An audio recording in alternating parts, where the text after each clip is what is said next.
And I think that's where people miss it at, is because they don't understand how much, or how just as important they are as the preacher are, or as the ministers are, and as the leaders are. We're not here to be idolized, right? I've talked about this many times on the podcast, on In the Word videos, Eat Up Mondays videos, that we are here to serve. It's all through the Bible. We were given to you as a gift to help you to get to the place where it is that God wants you to be, to fulfill your purpose that God has for you, and to ultimately get home to live eternally with God.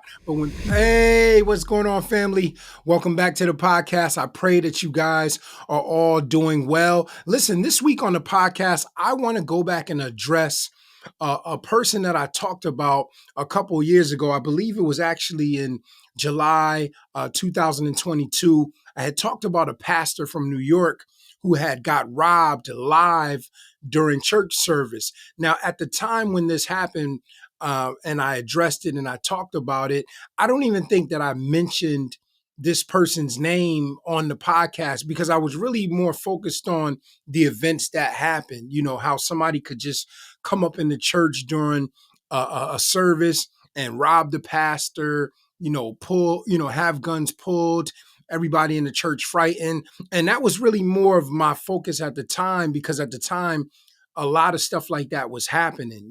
People were running in the church, shooting up the church, and that's not, anything that's like unfamiliar or something that's new. But at that time, it seemed like it was happening a lot. So I just was kind of more or less talking about it from that standpoint. I didn't really mention much about the preacher, didn't really know a whole bunch about the preacher, but obviously after this event happened, we start getting more information on now, I will say his name, on Bishop Lamar Whitehead, the pastor that was robbed at that particular service.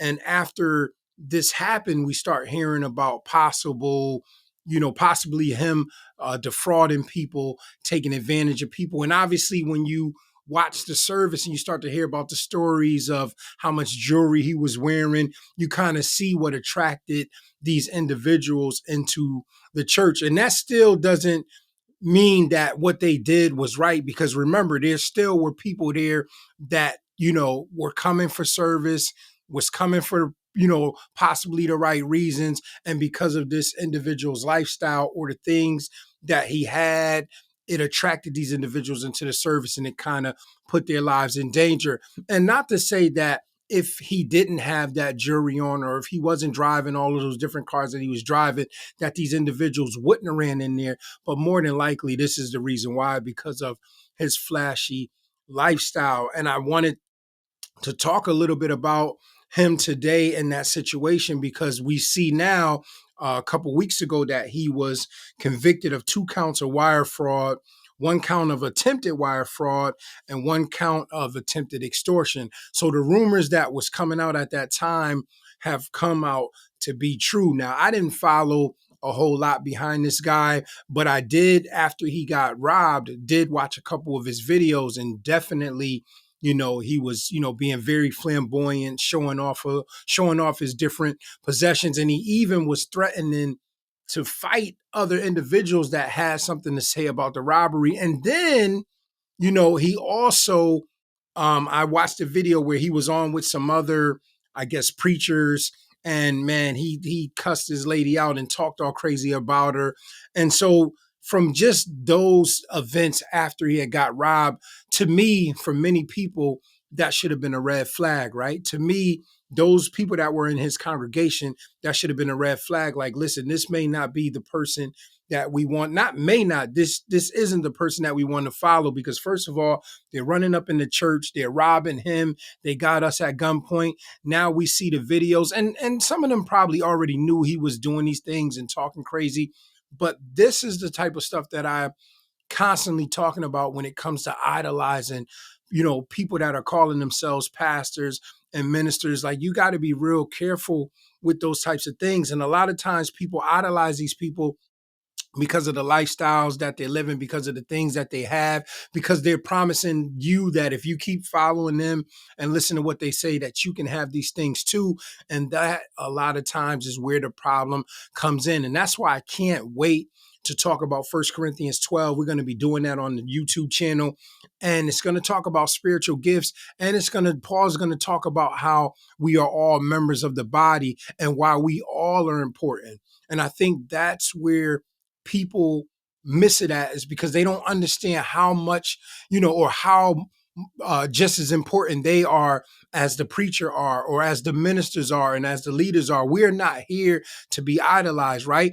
I've talked about this many times on the podcast, on In the Word videos, Eat Up Mondays videos, that we are here to serve. It's all through the Bible. We were given to you as a gift to help you to get to the place where it is that God wants you to be, to fulfill your purpose that God has for you, and to ultimately get home to live eternally with God. But when people don't understand how important they are, in the part that they play in this body, this is how these type of individuals are able to take advantage of them. And I'm just here to encourage you, like, listen, a lot of times the signs are there, the red flags are there. As soon as I looked at a couple of pieces of footage of this guy, social media content, I saw immediately, like, listen, this isn't going to be the guy that you want to follow. Now, I didn't make any more videos about him until now because I'm not really into that, right? Even though I seen him acting crazy and wilding,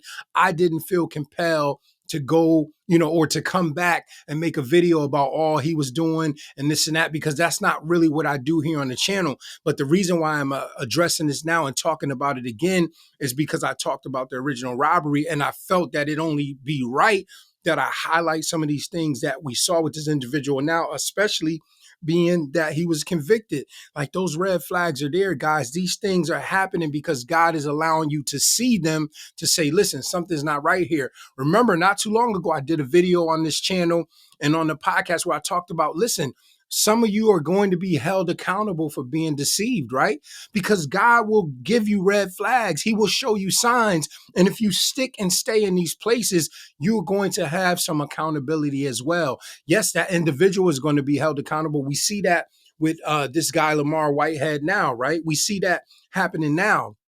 But those that stayed, those that saw the signs, those that ignored it like it wasn't there, that's going to be a problem for you as well, because that's God showing you, get your hat and get your coat and get out of there. And there's so many different things that happened with this guy. And it was so much confusion that was going on at the church. There was an incident where two ladies showed up, and I think they were trying to like record or film their podcast while he had service going on. And look, I'm not a fan of that either. Like, I'm not a fan of people coming in the church, disrupting the service and so on and so forth. But because of who this guy was and the energy that he attracted, these were the types of things that was happening. Am I saying that a pastor that's focused really on God and focused on sharing the word, this can't happen to? Of course, somebody can come in and try to record them and do a whole bunch of stuff. But long story short, it turned into a big mess. I think one of the ladies started walking up to the pulpit, calling herself praying, and he said he felt threatened that she got near his wife. And I think he grabbed the lady up to the point of where he had, like, I guess from his nails, it like cut her neck, and she was bleeding. The police had to come. So like all of these types of things that we see happening, that's going on in this church, those were red flags. Those were opportunities for people to say, listen, it's time for me to get out of here. Now, once again, I did not follow him up until this point of where he was indicted. So I don't even know if he was still having services or whatever have you. But if he was, and people were still going to those services, that is sad. People, we have to open up our eyes. We have to stop idolizing these people that are calling themselves preachers and pastors and bishops and apostles and whatever have you.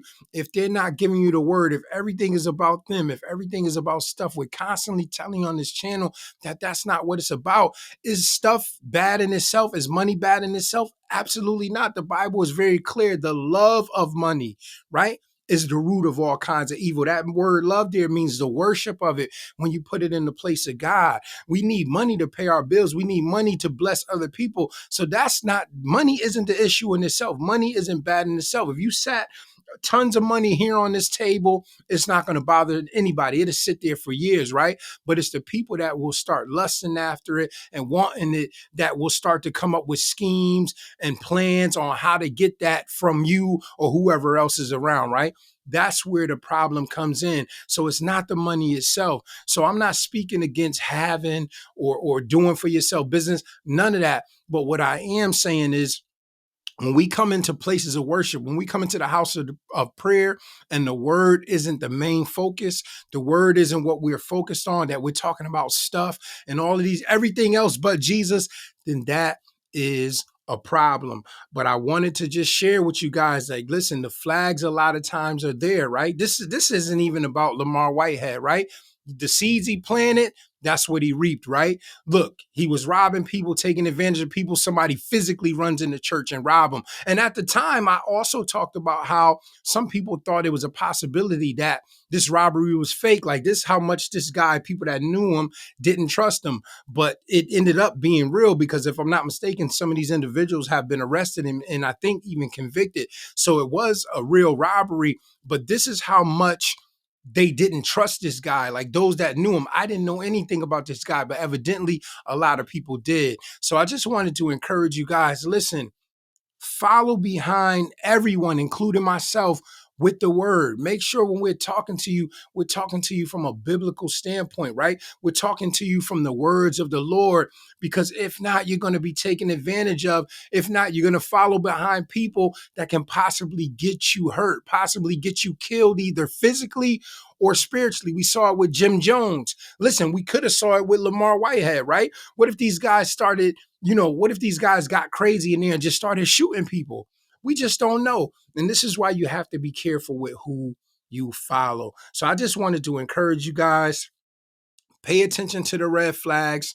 Don't be ignorant to these things. The signs are there. God will always give you a sign. He will always let you know when something is not right, if that's what you desire, to follow truth. But if you don't, he will allow you to continually be deceived, because you know what? You're not focusing on him. You're focusing on this person. You're focusing on what they're saying and everything good they're saying about you and what God getting ready to do for you. All the while, unfortunately, there's a blind devotion there. That's what we talk about all the time, a blind devotion. You can't have a blind devotion to these individuals, because that's when they will lead you into a ditch with themselves. But know that I love you guys. Know that I appreciate you guys. I'm just here to encourage you guys to open your eyes to the things that the enemy is going to try to use to deceive you, and to open your eyes to how beautifully it is to just follow the word. Just follow what the words say, right? And God will do the rest. Just do what God say do, say what God say to say, and he will do the rest. He will lead and guide you into your purpose, the blessings that he has for you, all of those things. You don't have to follow behind these individuals that's saying anything and doing all these antics just to keep you entertained, because that's all they're doing, keeping you entertained and keeping you away from your purpose. But know that I love you guys. And until the next time we hop on the podcast together, shalom.